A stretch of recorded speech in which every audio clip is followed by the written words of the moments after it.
নিম্ন মধ্যবিত্ত পরিবারের প্রতি মাসে ২,০০০ টাকা জমানোর উপায়। আসসালামু আলাইকুম, সবাই কেমন আছেন? আশা করি অনেক অনেক ভালো আছেন। আমিও আল্লাহর রহমতে অনেক অনেক ভালো আছি। তো আরেকটা নতুন ভিডিও নিয়ে চলে এলাম আপনাদের মাঝে। আজকে আমি দেখাবো যারা নিম্ন মধ্যবিত্ত ফ্যামিলি তাদের কিন্তু ২,০০০ টাকা জমানো খুবই সহজ। তো যদি একটুখানি নিয়ম যদি মেনে চলতে পারেন তাহলে কিন্তু খুবই সহজ। তো আমি দেখাবো। তার আগে হচ্ছে এখানে আমি সকালের নাস্তা তৈরি করতেছি। সকালের নাস্তা রুটি তৈরি করতেছি, যেভাবে প্রত্যেকদিন তৈরি করে থাকি। আমার নাস্তায় প্রায় সবসময় সকালবেলা রুটিয়ে থাকে। আমি কিন্তু ভিডিওটা সকাল থেকে শুরু করি প্রত্যেক দিন। সকাল থেকে বিকেল পর্যন্ত যতটুকু দেখায় আমি, দুপুরে রান্না বান্না, তারপরে হচ্ছে বিকেলের নাস্তা, সব মিলিয়ে আমি হচ্ছে দেখাই আপনাদেরকে এইটুকুই। এখন হচ্ছে নাস্তা খাওয়ার পরে এখানে যে প্লেট বাটিগুলো দেওয়ার পরে হচ্ছে আমি কিচেন র্যাকের মধ্যে সুন্দর করে যেভাবে সাজিয়ে রাখি ঠিক ওইভাবে সাজিয়ে রাখতেছি। আমি সাথে সাথে কাজগুলোই কিন্তু করিনি। তো দেখতে পাচ্ছেন সুন্দর করে সবগুলো সাজানো শেষ। এখন হচ্ছে আপনাদেরকে দেখাবো যে একটা মধ্যবিত্ত নিম্ন মধ্যবিত্ত ফ্যামিলিও কিন্তু প্রত্যেক মাসে ২,০০০ টাকা জমাতে পারবে শুধুমাত্র এই নিয়মে। এখানে হচ্ছে আমার এখানে আমি গুনতেছি কত জমিয়েছি আমি এই কয়দিনে, আমার আরও কিছুদিন বাকি আছে। এখানে হচ্ছে আমার ১৫০০ টাকা জমানো হয়েছে, আরও ৫০০ টাকা হলে আমার এই মাসে ২,০০০ টাকা জমানো হবে।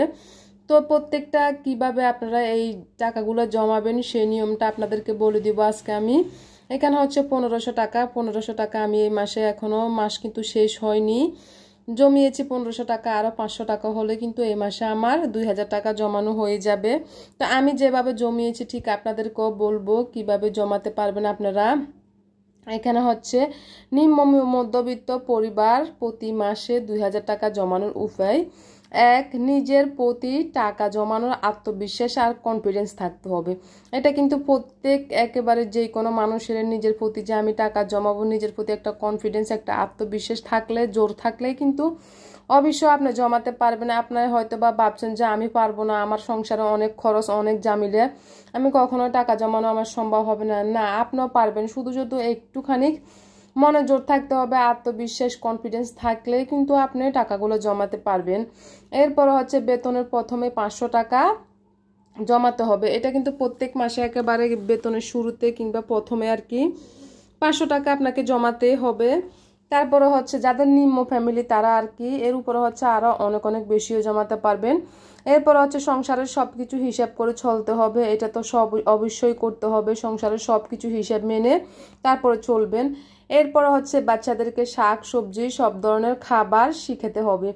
ছোট বাচ্চারা হোক যাই হোক না, আমাদের ছেলে মেয়েদেরকে আমরা অনেক সময় শাক সবজি যে কোনো ধরনের আসলে খাবারগুলো শিখাই না। এই জন্য অনেক বাচ্চারা হচ্ছে বায়না করে যে প্রত্যেকদিন মাংস ছাড়া ওরা ভাত খাবে না। এটা অনেকের বাচ্চারা আছে যারা মাংস মাছ ছাড়া ওরা ভাত খায় না। এইভাবে আসলে চলতে থাকলে কিন্তু একটা নিম্ন ফ্যামিলিও কিন্তু আপনারা কখনোই টাকা জমাতে পারবেন না যে আমি প্রত্যেকদিন আমার ছেলেদের জন্য মেয়েদের জন্য কিন্তু ভালো ভালো রান্না করতে হবে। আসলে বাচ্চাদেরকেও সবকিছু শিখাতে হবে যে যে শাক সবজি সব ধরনের যেদিন যা রান্না করেন তা দিয়ে কিন্তু খেতে হবে। এটা আমি আমার বাচ্চাদেরকে সব কিছু দিয়ে হচ্ছে শিখাই আর কি, যে কোনো কিছু দিয়ে ওরা খেতে পারে। এরপর হচ্ছে বাচ্চাদের সব আবদার পূরণ করবেন না। বাচ্চাদের এমন এমন আবদার থাকে যেটা আপনার আপনার সাধ্যের বাইরে। এই জন্য হচ্ছে আপনারা পারবেন না, তারপরও কিনে দিবেন, চেষ্টা করবেন কিনে দিতে। আসলে এটা কখনোই করবেন না। বাচ্চারা অনেক অনেক আবদার করে, সব আবদার পূরণ করা যাবে না। এদেরকে একটু বুঝিয়ে বলতে হবে, শিখাতে হবে, বুঝাতে হবে আপনাকে। এরপর হচ্ছে প্রতিদিন কিছু টুকিটাকি কেনাকাটার পর ১০০ টাকা করে জমানোর চেষ্টা করবেন। এটা কিন্তু অবশ্যই করবেন। প্রত্যেকদিন আমাদের কিছু না কিছু জিনিস কেনাকাটা লাগে। এর মধ্যে হচ্ছে আমরা ১০০ টাকা করে যদি জমিয়ে থাকি তাহলে কিন্তু অবশ্যই আমরা জমাতে পারবো আমাদের যে এইভাবে প্রতি মাসে ২,০০০ টাকা জমে যাবে অবশ্যই। যে নিয়মটা আপনাদেরকে বলে দিয়েছি আশা করি বুঝতে পেরেছেন। কিন্তু শুধুমাত্র যদি এই নিয়মগুলা মানতে পারেন তাহলে কিন্তু আপনারাও পারবেন আমার মতো প্রতি মাসে ২,০০০ টাকা করে জমাতে। আমার আর ৫০০ টাকা বাকি রয়েছে, তো সে ৫০০ টাকাও কিন্তু আমি জমিয়ে নিব মাস শেষের আগে কিন্তু। তো এইভাবে যদি আমরা নিম্ন মধ্যবিত্ত ফ্যামিলিরা যদি প্রত্যেক মাসে ২,০০০ টাকা করে জমাই তাহলে কিন্তু আমাদের বছরও অনেক টাকা জমবে। এরপরে হচ্ছে আমরা অনেক কিছুই করতে পারবো ইনশাল্লাহ। এরপর হচ্ছে যে আমাদের তো মধ্যবিত্ত ফ্যামিলি, এই জন্য হচ্ছে আমরা টুকিটাকি কিছু বাজার করলাম। এটা অনেকের হয়তো বা দেখলে হাস্যকর মনে হতে পারে যারা আসলে বড়লোক তাদের তো আমাদের যেটা সাধ্যের মধ্যে আমরা কিন্তু সেই জিনিসটা হচ্ছে কেনাকাটা করি। এখানে টুকিটাকি কিছু বাজারের প্রয়োজন ছিল, তো সেগুলো নিয়ে আসলাম।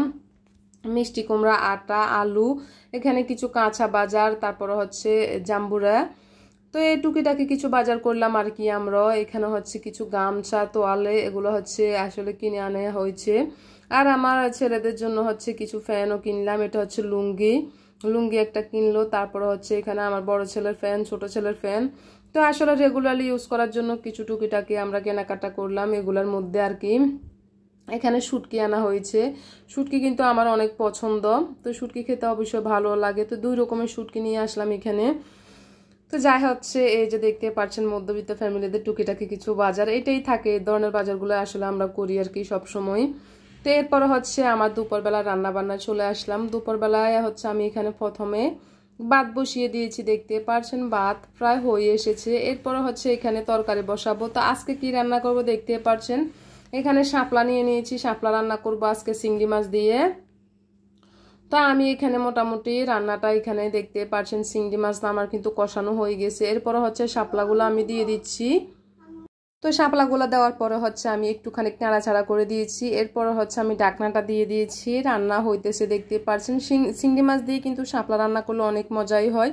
যাই হোক, এই মাসে হচ্ছে আমি 2 দিন শাপলা খেয়েছি। এখানে হচ্ছে করলা আলু কুচি করে নিয়েছি, এটা ভাজি করব। তো দেখতে পাচ্ছেন আমার সাধারণ খাবার, আমার কিন্তু সব সময় প্রায় এই ধরনের খাবার থাকে। হয়তো বা অনেক কুচিত সময় আমার একটু ভালো খাবার হয় আর কি। তো আমি কিন্তু আমার বাচ্চাদেরকে সব সময় সব কিছু মিলিয়ে খাবার শিখিয়ে নিয়েছি। যেদিন যা রান্না করি সেটা কিন্তু ওরা খেতে আসলে কমফোর্টেবল, খেতে পারে, কোনো সমস্যা বোধ করে না। হয়তো বা একটু নিজের কাছে কষ্ট লাগা। আর সবাই হচ্ছে যখন ভালো রান্না করি তখন কিন্তু বাচ্চারা, সব বাচ্চারাই খুশি হয়ে থাকে। তো যাই হোক, আল্লাহ রহমতে যেটাই রান্নি ওইটাই আমার সন্তুষ্ট আর কি।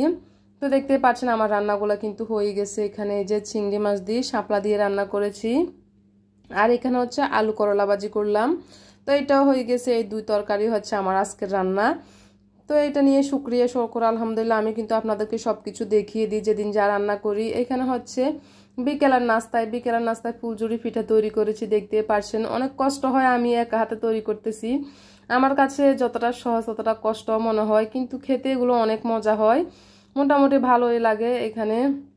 তো দেখতে পাচ্ছেন এটা শাঁসটা কিন্তু পাশে গরম করতে হয়। তারপরে হচ্ছে এটা যে এভাবে হচ্ছে কিছুক্ষণ নাড়াচাড়া করলেই কিন্তু আস্তে আস্তে খোলা। আমি একটা শলা নিয়েছি, এইটা বড় সাইজের শলাটা দিয়ে হচ্ছে আমি ভালোভাবে এটা আসলে উঠাতে। এটা কিন্তু ফিটাটা দেখতেও অনেক অনেক সুন্দর, আমার থেকে খুবই ভালো লাগে। দেখতে পাচ্ছেন কতটা সুন্দর ফিটাটা হয়। তো বিকেলের নাস্তা আজকে ভাবলাম কি তৈরি করব, এই জন্য হচ্ছে এই পিঠাগুলাই তৈরি করে নিচ্ছি। মাশাআল্লাহ, দেখতে পাচ্ছেন কতটা সুন্দর পিঠাগুলো হয়েছে, মানে দেখলেও আসলে মন ভরে যায়। এগুলা কিন্তু অনেকগুলা খেলেও আসলে পেট ভরে না। এগুলো হচ্ছে একটা ফাঁকিবাজি পিঠা, কি আর বলবো, ফাঁকিবাজি। অনেকগুলা খেলেও পেট ভরে না। এগুলো হচ্ছে এই যে পাতলা সাইজের, খেতে দেখতে কিন্তু অনেক সুন্দর মনে হয়, আর খেতেও কিন্তু অনেক মজা হয়। ডিম, দুধ, মানে যাবতীয় অনেক কিছু দিয়ে এগুলো হচ্ছে আমি আইটেমটা তৈরি করে তারপর হচ্ছে পিঠাগুলো তৈরি করেছি। ডিম, দুধ লাগে সবকিছু, আটা, চাউলের গুঁড়া সবকিছু দিয়ে আমি এই পিঠাটা হচ্ছে, দেখতে পাচ্ছেন কতটা সুন্দর হয়েছে পিঠাগুলা। কালারটাও মাশাআল্লাহ অনেক সুন্দর হয়েছে। তো সব মিলিয়ে এই হচ্ছে আমার আজকে বিকেলের নাস্তা।